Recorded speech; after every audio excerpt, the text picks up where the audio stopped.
introducing myself. My name is Mardiana Aprianti. I live at Jambi and I'm currently studying at Universitas Islam Negeri Sultan Taha Saifuddin Jambi. And my friend Ismi Rika Wasaina, Ana min Jambi, an address Jamiatul Sultan Taha Saifuddin Jambi. Here we will conduct in interactive about dialogue Quranic material found in Abdul Wahab Kalab books titled Ilmu Usul Fiqh. Enjoy for watching. Diana, hawili anta syarahi makna Al-Quran. Okay, Al-Quran huwa kalamullahi alladhi nazala bihi ar-ruhu al-aminu ala qalbi Rasulillahi Muhammad ibn Abdullah bi-alfazihi al-arabiyati ma wa amanihi al-haqqah liyakuna hujjatan li-ar-rasuli ala annahu Rasulullahi wa dusturan li-annasi yahtaduna bil-hudda wa qurbatan ya'abaduna bi-tilawati. Nah, jadi Al-Quran adalah kalam Allah yang diturunkan oleh roh beriman ke dalam hati Rasulullah Muhammad ibnu Abdullah dengan kata-kata Arabnya dan makna yang sebenarnya untuk menjadi catatan Rasulullah bahwa dialah yang Rasulullah. Konstitusi agar manusia mendapat petunjuk dari petunjuknya dan kedekatan yang mereka sembah dengan membacanya.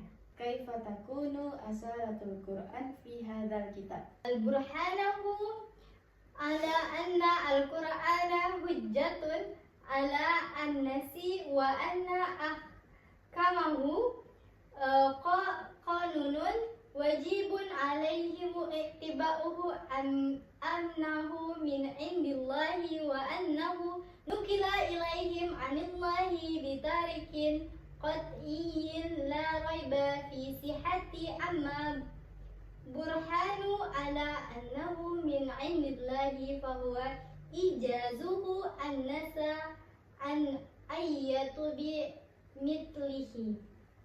Bukti bahwa Al-Quran menjadi hujjah bagi manusia dan hanya hukum-hukumnya adalah hukum yang wajib mereka ikuti adalah bahwa Al-Quran berasal dari Allah dan diturunkan kepada Allah.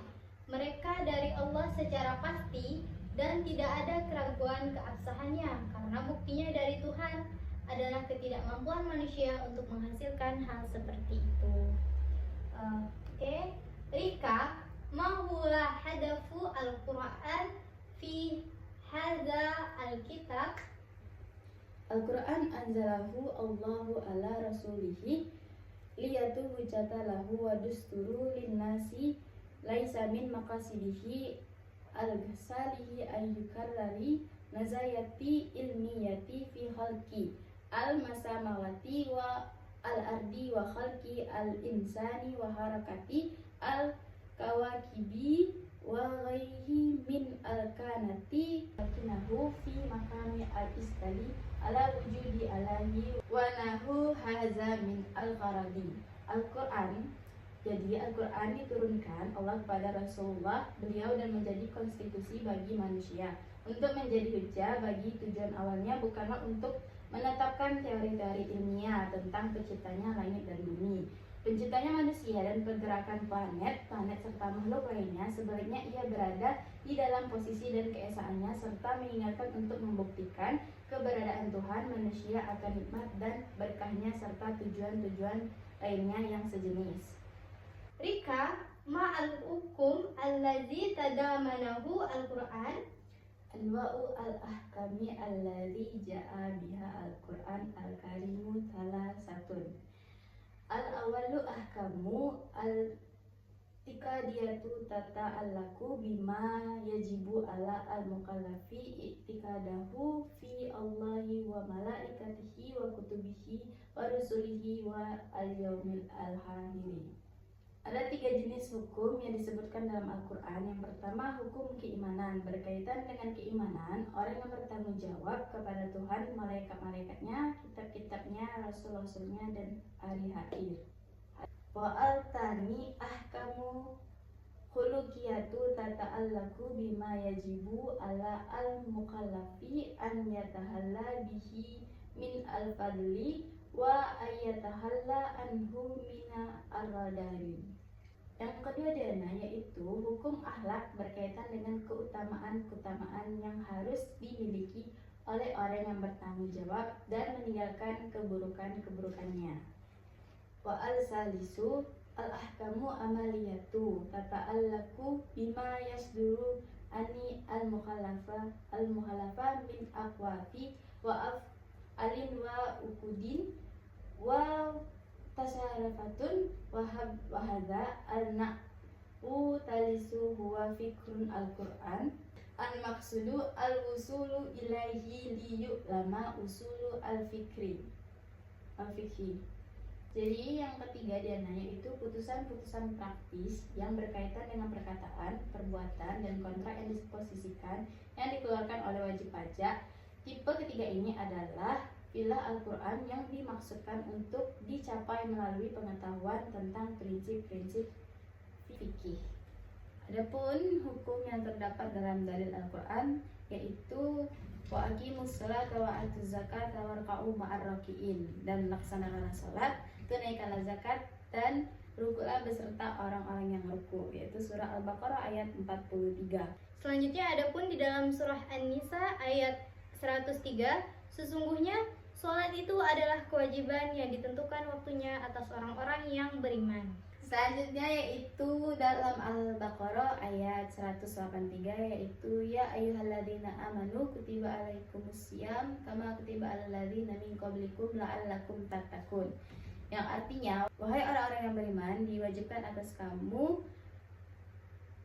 berpuasa sebagaimana diwajibkan atas orang sebelum kamu agar kamu beriman.